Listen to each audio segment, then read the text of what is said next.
The headlines are they're everywhere. We're seeing these AI systems like Day that can generate unbelievable images from just a few words. Or Sora, which is now generating minutes of, cinematic video. Exactly. It feels like magic. It feels like an entirely new physics has been invented. It does, but what our sources reveal is, I think, far more elegant and, in a way, more profound. Okay. This huge paradigm-shifting power of modern AI.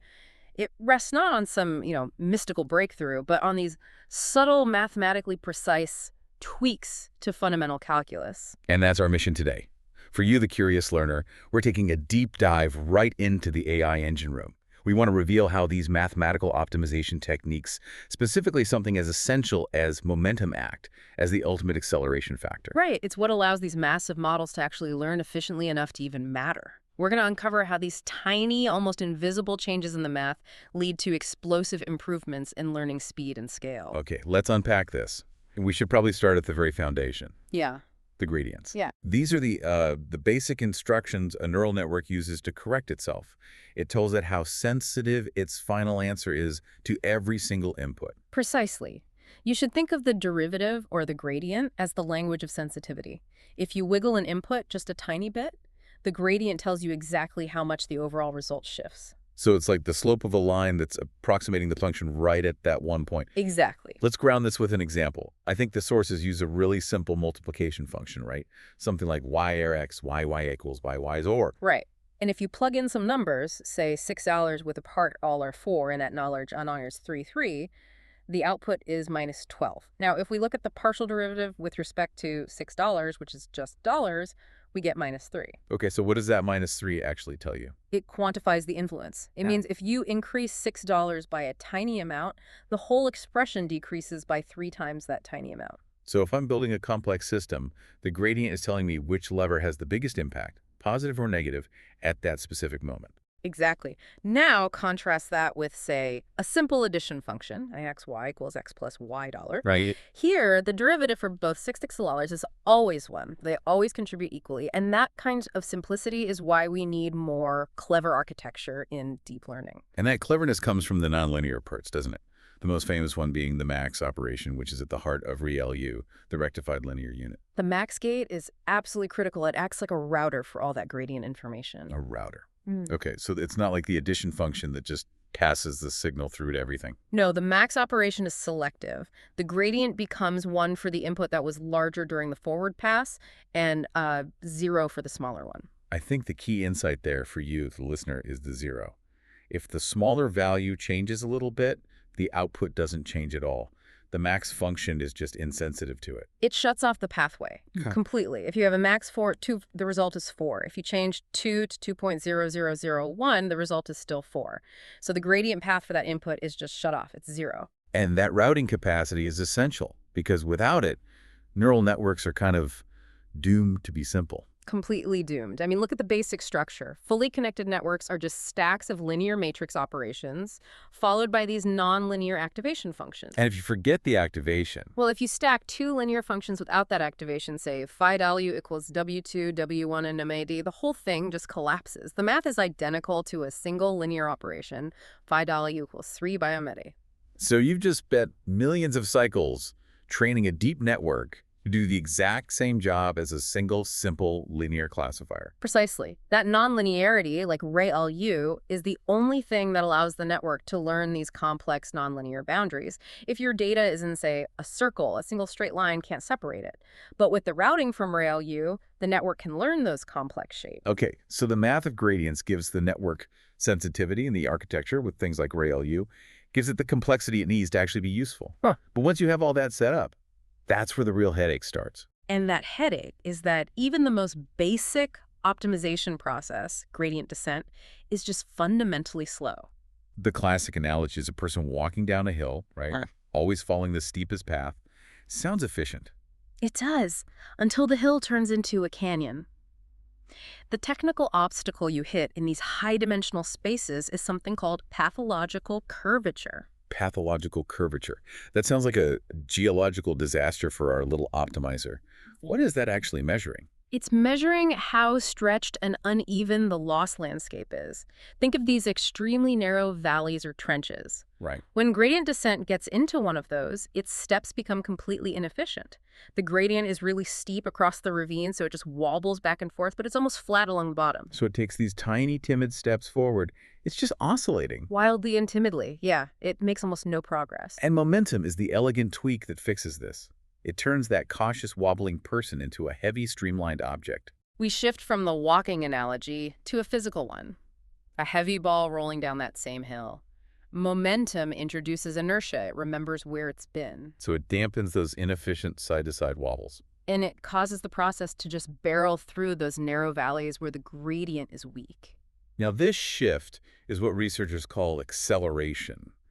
But, a fair question is, if momentum is so good, why do we keep developing things like RMS prop and Atom? That's a great question, and our sources touch on this. So adaptive methods like Atom, they tweak the learning rate for each individual parameter, which is often crucial in practice.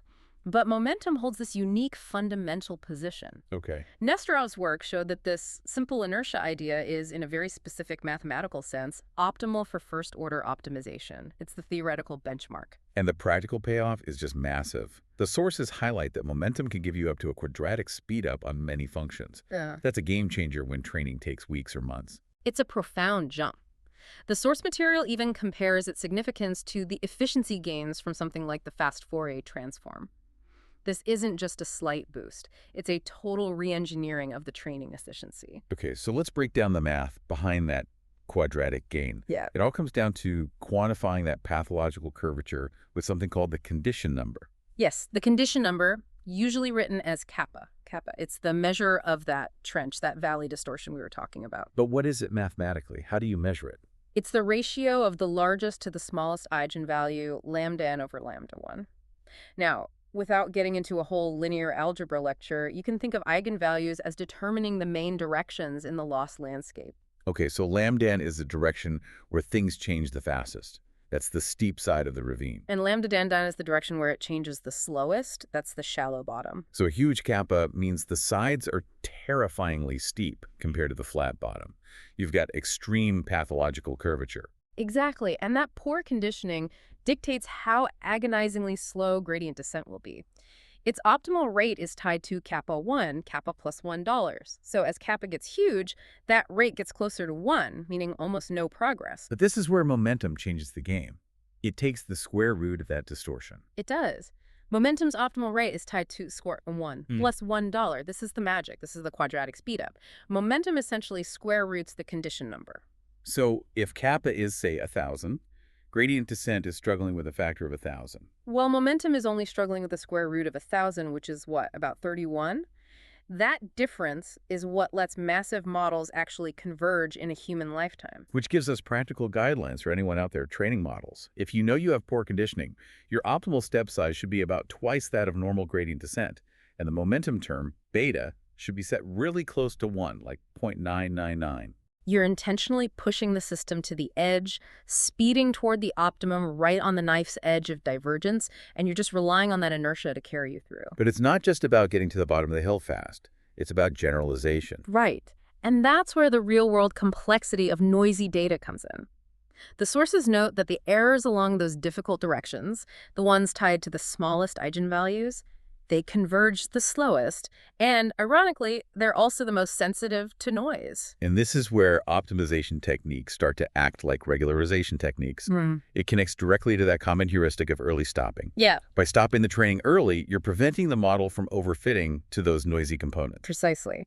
Early stopping is an implicit form of regularization. It's like a beautiful free lunch because you don't have to fiddle with extra hyperparameters. You just stop when your validation loss starts to creep up. And of course, most modern AI uses stochastic gradients, right? We're sampling data in mini batches, not using the whole data set. That adds a ton of noise. It does, and while that noise can compound errors, it still works. Training kind of has two phases. An initial transient phase, where momentum is critical for making fast progress, and then a second stochastic phase where noise starts to dominate. So that noise isn't all bad. No, interestingly, that inherent noise acts as its own kind of implicit regularizer, which helps the model stay flexible and prevents it from overfitting too deeply in the final stages. So we've connected the basic math of gradients to the quadratic speedup of momentum, and we've seen how these tools handle noise to get generalization. Now we can finally see the payoff. This acceleration is the fundamental reason these huge AI systems are even trainable. Absolutely. The acceleration lets us scale up to trillions of parameters and train for weeks, knowing that every bit of compute is being used efficiently. A quadratic speedup isn't a footnote. It's the difference between a training run taking 6 months or taking 2 days. And that changes the entire economics of AI development at these big labs. Fundamental. And you see the proof in what these systems can do. Look at GPT-4. We're way beyond simple classification. We're talking advanced reasoning. You can show it an image, and it doesn't just label it. It understands the humor of a bizarre meme. Or it can analyze a really complex scene, like recognizing a man ironing clothes on an ironing board strapped to the roof of a moving taxi. Or look at visual models, like Meta's Segment Anything model, Sam. It could do this complex zero-shot segmentation, identifying and masking hundreds of different objects in a single image. That level of detail requires training on these immense complex data sets, and that's only possible because the optimization engine can actually converge reliably. In image generation, DALL-E showed us the power of scaling complexity. I mean, DALL-E 2 could make a wise cat meditating in the Himalayas, which was amazing. But the leap to DALL-E 3 was fascinating because it was about processing much richer, more detailed captions. Exactly. DALL-E 3 created these intricate illustrations, like that graphic novel scene of a vendor on a steampunk telephone, because the optimization system was robust enough to handle the complexity demanded by those longer prompts. The math allows for the nuance.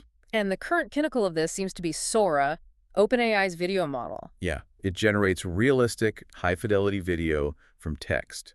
And it can do this deep video-to-video editing, like taking a car on a mountain road and changing the whole environment to the Joshua Tree Desert. Or a rainbow road in space. Rainbow Road in space.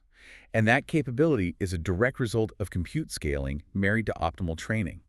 The visual evidence in the source material is startling. It really is. The quality of a generated video of a fluffy puppy just improves dramatically when you scale up the compute, from base compute to 32x compute.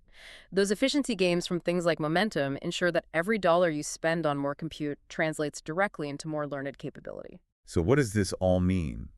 We started with the basic math of sensitivity, the gradient, and we ended up with systems that can simulate complex worlds. The difference between a simple, struggling linear classifier and a world-simulating AI, it often comes down to these efficiency gains. That crucial, incredible quadratic acceleration from algorithms like momentum. Right. And if we connect this to the bigger picture, we are, in a way, running into an inescapable theoretical lower bound for this class of optimization, momentum's quadratic gain. In a narrow technical sense, it's the absolute best we can do with first-order linear optimization algorithms. That raises a really fascinating question for the future of AI. If we've kind of mathematically maxed out the performance of these algorithms for many problems, where does the next generation of acceleration even come from? Well, since we've pushed the algorithms to their theoretical limit, maybe future breakthroughs won't come from inventing faster algorithms. Maybe they'll come from fundamentally reformulating the underlying problem itself. We might need to change the function or the structure to inherently change its pathological condition number, just making the landscape easier to walk through before the optimization even begins. That's what we have left to explore.